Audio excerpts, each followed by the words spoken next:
Stopping, waiting, or parking on double yellow lines is a no-no. There don't have to be any signs saying that parking is not permitted for you to earn a PCN. But there are two exceptions to the rule. You may stop briefly to unload items from a vehicle, but you should always check signs and road markings to establish whether you're allowed to stop briefly to unload. If you see a pair of lines that go over the edge of a curb, don't stop or unload, or you could land yourself with a PCM. There's a time limit, and it's 40 minutes for heavy goods vehicles and 20 minutes for light goods vehicles. It's also okay to pick a passenger up if they're waiting on double yellows, but you can't stop and wait for them if they haven't arrived. The second exception is motorists with a blue badge may park on double yellow lines for a maximum of 3 hours in some cases. The type of fine you'll get depends on who you're caught by. Generally, if you get it from the council or other local authorities, you'll be given a penalty charge notice.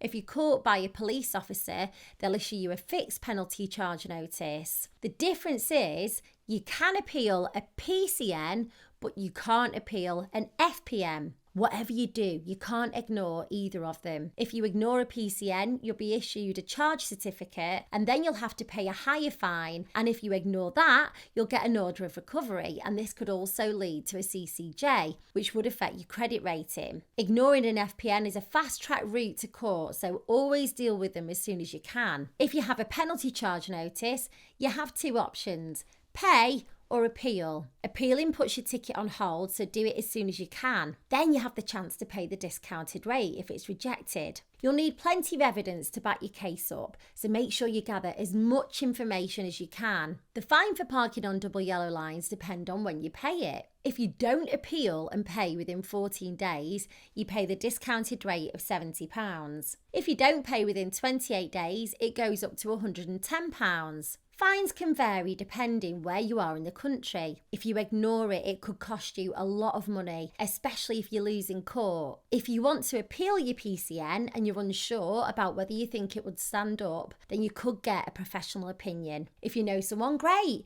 but if you don't, you could try using online solicitors JustAnswer. For just a £5 trial, you can ask questions about your fine in the online chat and get some sound advice. If you use a link I've left you in the description, you'll be supporting my channel, so thank you.